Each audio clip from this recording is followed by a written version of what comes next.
मेरे लिए यूपीएससी का जो प्लेटफॉर्म है वो एक गोल पोस्ट कभी नहीं था। वो एक माध्यम था, एक प्लेटफॉर्म था जिसके ज़रिए जो देश के लिए या फिर देश की बेहतरी के लिए, समाज की बेहतरी के लिए जो मैंने सपने देखे हैं उनको अचीव करने का एक माध्यम है मेरे लिए। 2021 में मैंने फर्स्ट अटेम्प्ट दिया जिसमें मेरा क्लियर नहीं हुआ। तो फिर नेक्स्ट ईयर 2022 में फिर से अटेम्प्ट दिया जिसमें पिछले साल मुझे 749वां रैंक मिला और उसमें मुझे इंडियन रेलवेज मैनेजमेंट सर्विस मिला था। तो इस बार मैंने रैंक इम्प्रूवमेंट के लिए फिर से एक बार एग्ज़ाम दिया और इस बार 549वां रैंक हासिल हुआ है। यदि आपको कुछ करना है जीवन में तो आपको उसके लिए जो उस कार्य को अचीव करने की रिक्वायरमेंट्स हैं उसको आपको मीट करना है। यदि आप सोशल मीडिया पे अपना वक्त बर्बाद करते हैं तो एक काफ़ी प्रसिद्ध शेर है जो मैं अपने स्कूल और कॉलेज टाइम पे बोला करता था। तो वो कहते हैं कि वक्त बर्बाद करने वालों को वक्त बर्बाद करके छोड़ेगा, उसको हालात ही ना छोड़ेंगे जो खुद को हालातों पे छोड़ेगा।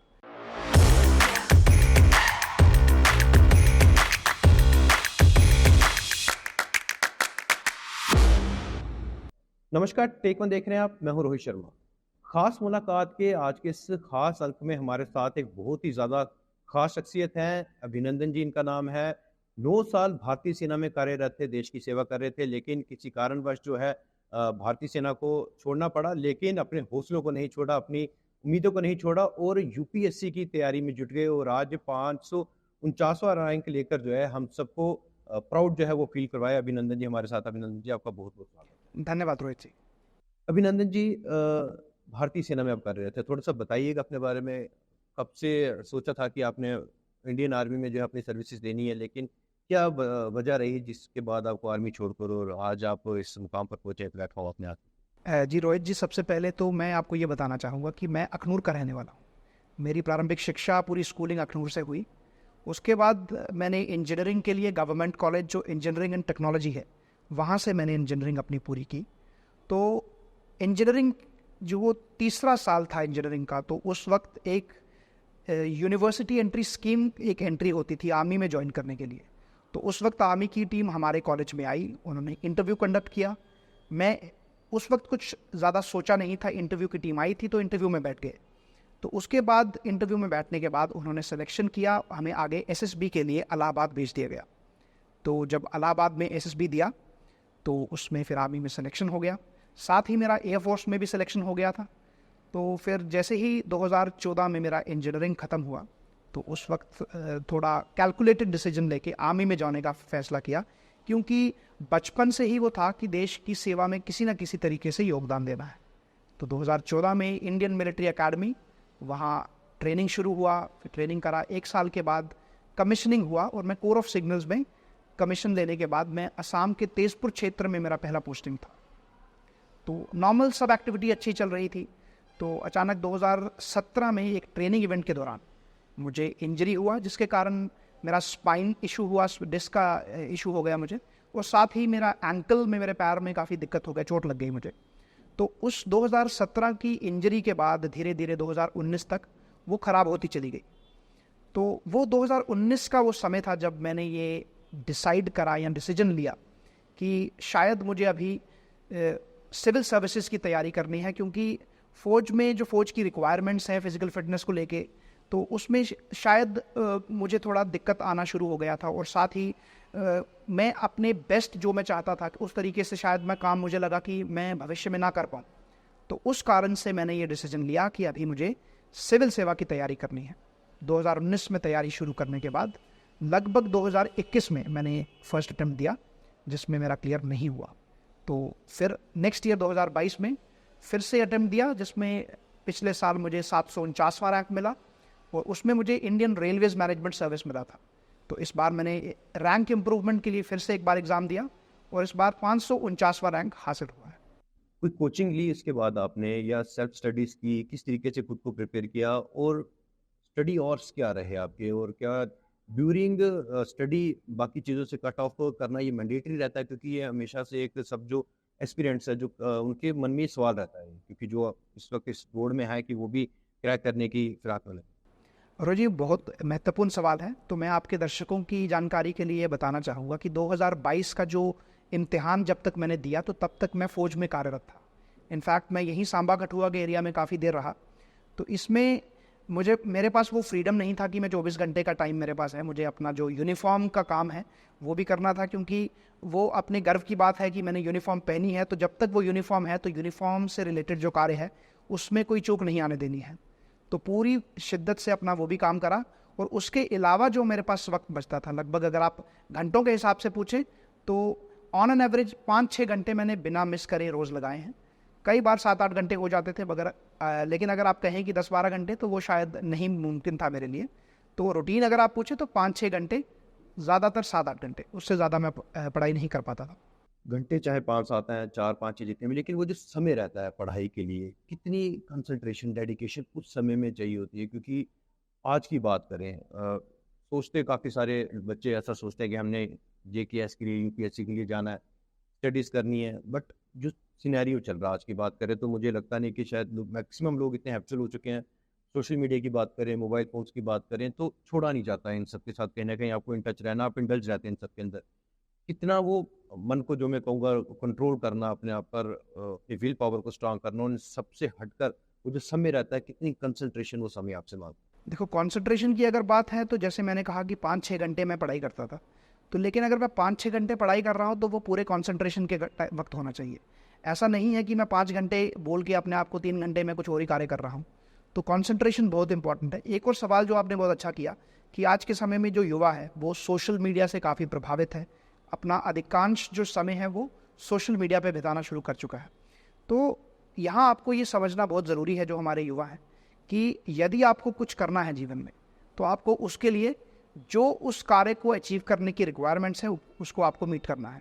यदि आप सोशल मीडिया पे अपना वक्त बर्बाद करते हैं तो एक काफ़ी प्रसिद्ध शेर है जो मैं अपने स्कूल और कॉलेज टाइम पे बोला करता था, तो वो कहते हैं कि वक्त बर्बाद करने वालों को वक्त बर्बाद करके छोड़ेगा, उसको हालात ही ना छोड़ेंगे जो खुद को हालातों पे छोड़ेगा।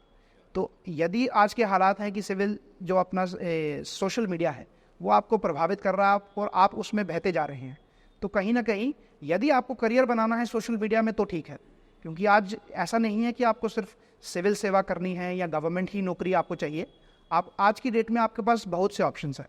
तो यदि आप सोचते हैं कि सोशल मीडिया ही आपका करियर है तो कोई दिक्कत नहीं है, लेकिन यदि आप चाहते हैं कि आपको कॉम्पिटिटिव एग्जामिनेशंस में बैठना है, सिविल सेवा की तैयारी करनी है, तो आपको उस भाव से बाहर आकर अपने आप को एकाग्र कर एकांत करने की ज़रूरत है। तो वो जो कंसंट्रेशन की बात आपने इनिशियली करी तो वो बहुत इंपॉर्टेंट है। अगर आप 6 घंटे पढ़ रहे हैं तो 6 घंटे वो कंसंट्रेशन के होने चाहिए, रादर देन कि आप 12 घंटे पढ़े और 12 में से 8 घंटे आप कंसंट्रेटेड नहीं हैं। जब रिजल्ट डिक्लेयर हुआ, क्या पल थे वो? कैसा लगा? क्योंकि जहाँ तक हमने सुना, अपनी पूरी फैमिली में आप पहले हैं जो जिन्होंने यूपीएससी का एग्ज़ाम जो है वो क्रैक किया है, और ख़ास करके जो होड़ वहाँ पर लगी हुई है, या चाहे इंटरव्यू की आपकी बात करें, जो इंटरव्यू वहाँ सेशन रहा, तो क्या कुछ सवालात थे? क्या हमारी जड़ों से जुड़ा कोई सवाल ऐसा था, हमारी रियासत से, हमारी यूटी से कोई जुड़ा, या जिस बेल्ट से आप बिलॉन्ग करते हैं, वो पल कैसे रहते हैं, और कितना कॉन्फिडेंस जो है एक एस्पिरेंट को वहाँ पहुँचने के लिए? तो रोहित जी, सबसे पहले आपका जो पहले सवाल कि घर वालों का रिएक्शन कैसा रहा, वो कैसा माहौल था, तो इस बार का नहीं, मैं पहले पिछली बार की बात करना चाहूँगा कि क्योंकि पहला रिजल्ट पिछली बार आया था जिसमें 749वां रैंक आया था। तो मैं क्योंकि उस वक्त घर पे नहीं था, तो भैया ने पहले रिज़ल्ट देखा तो उन्होंने मुझे इन्फॉर्म करा, तो भैया बहुत खुश थे। साथ ही उन्होंने पिताजी उस वक्त, आपकी जानकारी के लिए, मैं मेरा मांद्रा में गांव है नडीबाला करके, तो वहाँ हमारा गांव है, तो वहाँ उस वक्त पापा खेत में काम कर रहे थे। तो पापा को शायद वीडियो कॉल करा पिताजी ने, तो वो ये आंखों देखी, मैं खुद नहीं देखी, ये भैया ने जो मुझे बताया। तो जैसे ही पिताजी को रिज़ल्ट के बारे में बताया तो वो आंखों से आंसू आ गए उनके, तो क्योंकि कभी अपने भी वक्त में उनका सपना था कि सिविल सर्वेंट बनना है, किसी कारणवश वो नहीं बन पाए, तो वो सपना जब पूरा हुआ तो वो आंसू थे, खुशी के आंसू थे और खुशी की लहर थी। साथ ही उसके बाद जब मैं मतलब घर आया, अखनूर आया, तो अखनूर के लोगों से, जम्मू के लोगों से जो प्यार मिला मुझे, वो काफ़ी, रिज़ल्ट अपने आप में उतनी खुशी की बात नहीं थी जितना अखनूर के लोगों का, जम्मू के लोगों का जो प्यार मिला, तो वो आई थिंक ज़्यादा बड़ी बात थी हमारे लिए। दूसरा मेरा सवाल था कि इंटरव्यू की बात कर रहे थे, क्या कुछ सवालात वहाँ रहते हैं? क्या अपने हमारे जम्मू कश्मीर की, जिस बेल्ट से आप बिलोंग करते हैं, वहाँ के बारे में कुछ पूछा गया आपसे? हाँ, सबसे पहले इंटरव्यू की अगर मैं बात करूँ तो इंटरव्यू एक्चुअली वो सवालों के तौर पे नहीं होता है, ये एक कॉन्वर्सेशन, जैसे हम और आप बात कर रहे हैं, तो इंटरव्यू भी ऐसा ही होता है। तो बच्चों को एक एडवाइस भी साथ में ही देना चाहूँगा कि इंटरव्यू को इंटरव्यू के तौर पे नहीं लेना है, आपको अपना जो नॉलेज बेस तो आपका है ही, क्योंकि अगर आप इंटरव्यू में बैठ रहे हैं तो आपको अपनी पर्सनालिटी में कम्युनिकेशन स्किल्स पे काम करना है, क्योंकि जब आप किसी से बात करते हैं तो बात करने का वो प्रभाव आपको उस पर छोड़ना है। तो अभी मैं सवाल पे अगर आऊँ तो जो मिट्टी से जुड़ा सवाल सबसे पहले हमें पूछा गया, अखनूर के बारे में एक चीज़ पूछी गई कि वहाँ पे महाराजा गुलाब सिंह का राज तिलक हुआ था, उसके बारे में पूछा गया। उसके अलावा अखनूर का मुझे चिकन नेक बॉर्डर के बारे में पूछा गया कि क्या मैं जानता हूँ। तो ऑफकोर्स एक तो मैं वहाँ रहता हूँ, प्लस जैसा मैंने आपको बताया कि जो मेरी लास्ट यूनिट थी, जब मेरा लास्ट पोस्टिंग था आर्मी में, तो ये जो चिकन नेक बॉर्डर है अखनूर का, वहाँ से लेके कठुआ तक सारा एरिया मैंने फिजिकली अपने जो खुद मैंने घूम के वहाँ पे सर्विस करी है, तो वो मुझे पूरी इन्फॉर्मेशन थी, उसके बारे में बताया गया। एक और सवाल जो जम्मू कश्मीर से रिलेटेड पूछा गया, जनरल जोरावर सिंह के बारे में पूछा गया, उनकी हिस्ट्री के बारे में पूछा गया। तो ये ज़रूरी नहीं कि पूछा जाए, बट येस काफ़ी चांसेस रहते हैं कि जिस एरिया से आप आते हैं, जो आप मिट्टी की बात करते हैं, तो वहाँ से कुछ ना कुछ सवाल जो रिसेंट चल रहा हो या फिर हिस्टोरिकल कोई फिगर हो तो वो पूछा जा सकता है। अभिनंदन जी, अभी आज की बात करें, अब आप एक इंस्पिरेशन, एक मोटिवेशन बनकर यूथ के लिए जो है वो सामने आए हैं। जो यूथ इस दौड़ में है, जो एस्पिरेंट्स है, जो अब चाह रहे हैं यूपीएससी को क्रैक करना, एक सवाल ये रहेगा कि काफ़ी सारे ऐसे बच्चे होते हैं जैसे फर्स्ट अटेम्प्ट पे नहीं हो पाया, तो आगे पीछे जो है वो मतलब अपने करियर को जो है वो आजमाना चाहते हैं। हो सकता है वो टीचिंग लाइन में चले जाएँ तब तक, या पुलिस की कोई सब इंस्पेक्टर की पोस्ट के लिए चले जाते हैं, लेकिन अपनी स्टडी को कंटिन्यू रखते हैं। ये कई ऐसे एक्सपीरियंस होते हैं जो स्टडी को वहीं पर अपनी जो वाइंड अप कर देते हैं कि यार अब मैं यहाँ पर, मेरी सरकारी नौकरी लग गई है, मुझे अब छोड़ देना है, बड़ी मेहनत लगती है, अब नहीं कर पाऊँगा। उनके लिए क्या मैसेज रहेगा? क्योंकि जब आपने गोल एक सेट कर दिया कि आपने ये क्रैक करना, और बीच में जो पाथ, जो राह आप भटक जाते हैं या अपने करियर को आप आज़माना चाहते हैं कहीं और, कैसे वो अपने फ़ोकस, अपने गोल पर जो है वो फ़ोकस करें और अपनी स्टडी को उसी पाथ पर जो है वो कंटिन्यू करें? रोहित जी, ये बहुत ही महत्वपूर्ण सवाल है। ये एक्चुअली ये पैराडॉक्स है यूपीएससी के प्रिपरेशन का, और इसका कोई क्लियर शब्दों में सवाल देना जवाब देना मुमकिन नहीं, बट फिर भी जो मेरा एनालिसिस कहता है वो ये है कि जब आप यूपीएससी की परीक्षा में उतरते हैं तो पहली चीज़ है कि आपको वो आत्मविश्वास से उतरना है कि मैं इसको कर दिखाऊंगा। दूसरी चीज़ है कि ये भी एक कड़वा सच है कि जो सक्सेस रेट है काफ़ी कम है, कंपटीशन बहुत ज़्यादा है। तो आपको एक चीज़ जो अच्छे तरीके से करनी है कि फर्स्ट अटैम्प्ट में, जैसे आपने बात करी है सेकेंड अटैम्प्ट में, वो काफ़ी लिमिटेड परसेंटेज हैं कैंडिडेट्स जो फर्स्ट सेकेंड अटैम्प्ट में निकालते हैं। और अगर आप उनका भी, अगर आप बैकग्राउंड चेक करिए, उनकी हिस्ट्री पढ़िए, तो उन्होंने कॉलेज के फर्स्ट ईयर से ही लगातार तैयारी करी थी। तो ये एग्ज़ाम का नेचर ऐसा है कि बाय द टाइम आपको समझ आता है, बाय द टाइम आप इसको कंट्रोल कर पाते हैं, तो 2-3 साल निकल जाते हैं। वो आप पे निर्भर करता है कि वो जो पहला वर्ष है वो आप कॉलेज के फर्स्ट ईयर में शुरू कर रहे हैं या फिर आप ग्रेजुएशन के फर्स्ट ईयर, ग्रेजुएशन ख़त्म करने के बाद फिर शुरू कर रहे हैं।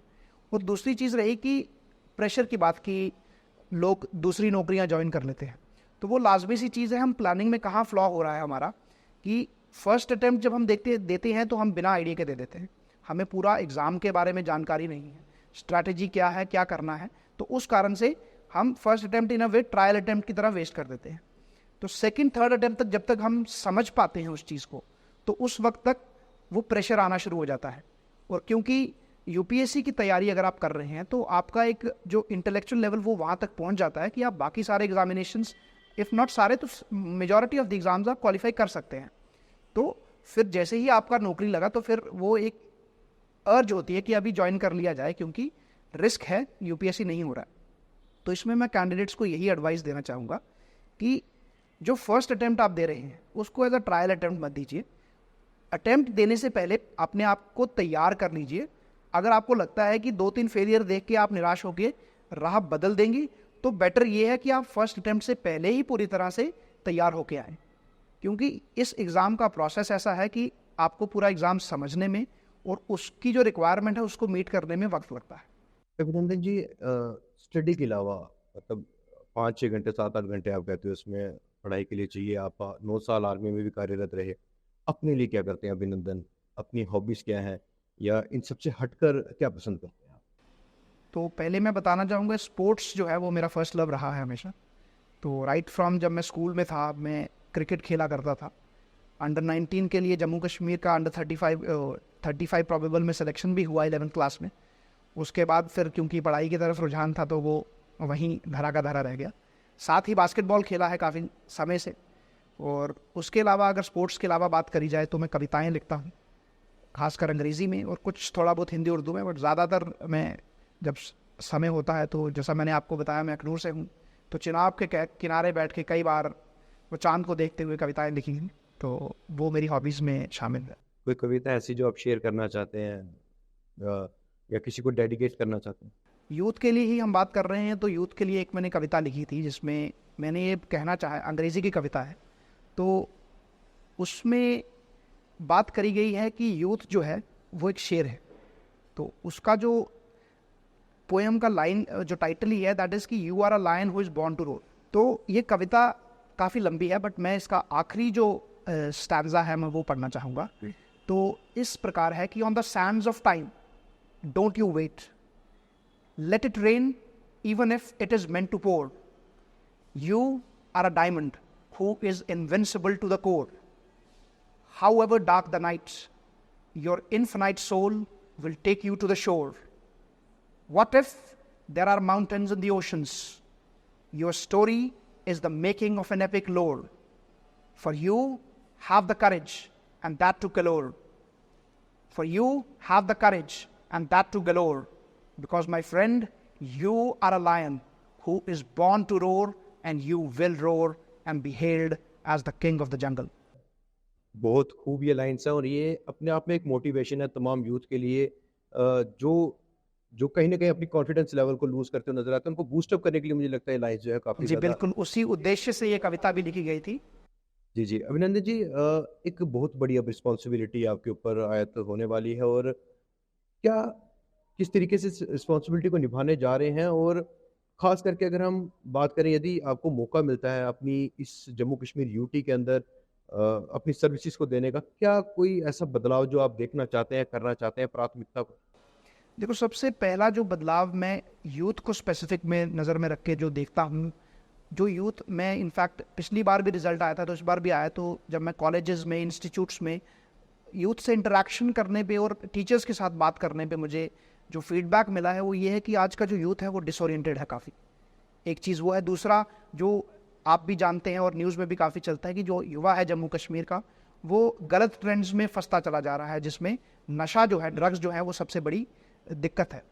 तो डिपेंडिंग अपॉन की सर्विस अलॉटमेंट क्या होता है और कार्डर क्या मिलता है, बट मेरी प्राथमिकता जो सबसे बड़ी है वो ये है कि जो हमारा यूथ है, जो हमारे देश का, हमारे प्रदेश का जो यूथ है, उसको सही दिशा दिखाना और उसमें वो आत्मविश्वास जो कहीं ना कहीं किसी कारण से खो गया है, तो उसको प्रेरित करना और उनको ये विश्वास दिलाना कि वो जो चाहेंगे वो कर पाएंगे।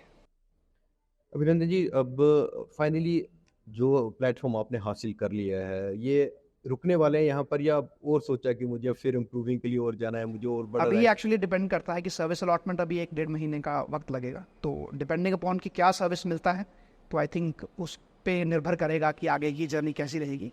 बट ये बात है कि मेंटली हर चीज़ के लिए रेडी है, तो डिपेंडिंग अपॉन दैट हम जो रिस्पॉन्स होगा डिसाइड करा जाएगा।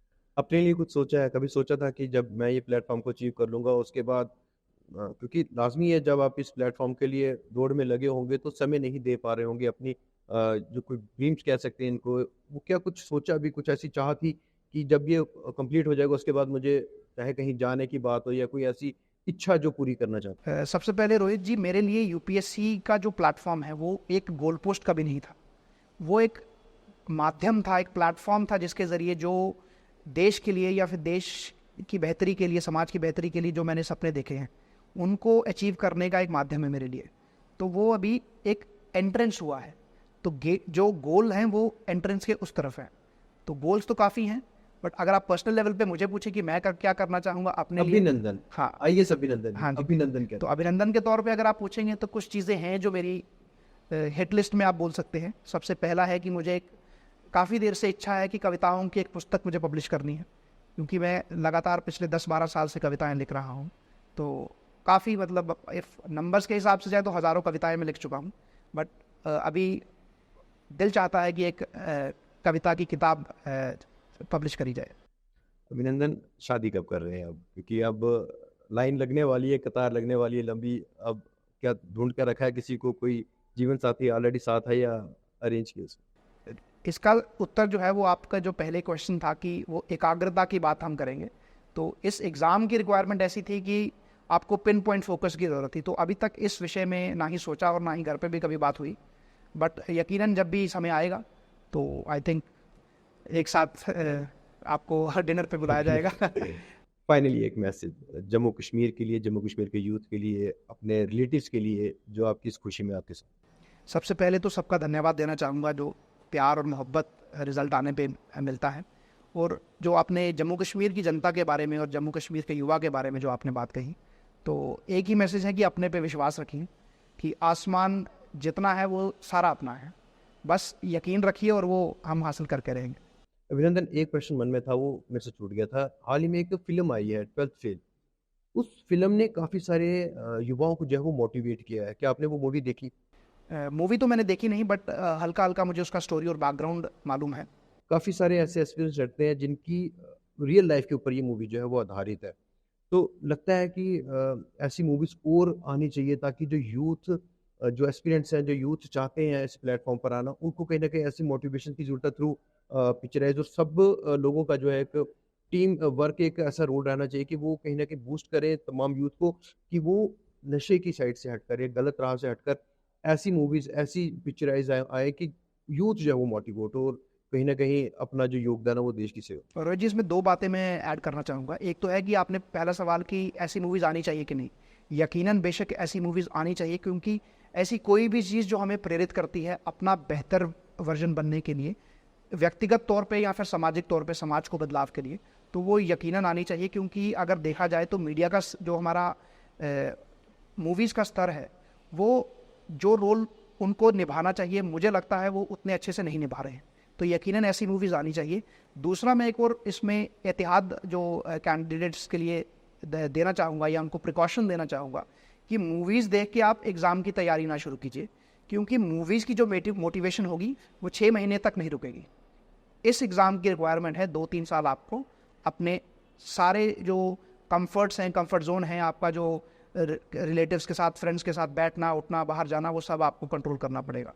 तो जस्ट एक मूवी देख के अगर आप डिसाइड कर रहे हैं तो या तो आपका मोटिवेशन लेवल बहुत हाई हो, तो या सिर्फ मूवी के बेसिस पे वो ना डिसीजन लीजिए। अभिनंदन जी, आपने अपना कीमती समय दिया, आपका बहुत-बहुत। और जी बहुत बहुत धन्यवाद। Thank you. खास मुलाकात के आज के इस अंक में बस इतना ही। श्याम सुंदर और राजू सिंह के साथ मुझे रोहित शर्मा को दीजिए इजाजत। नमस्कार। टेक वन अब आपके व्हाट्सएप पर। व्हाट्सएप करिए हाय 9728253663 पर।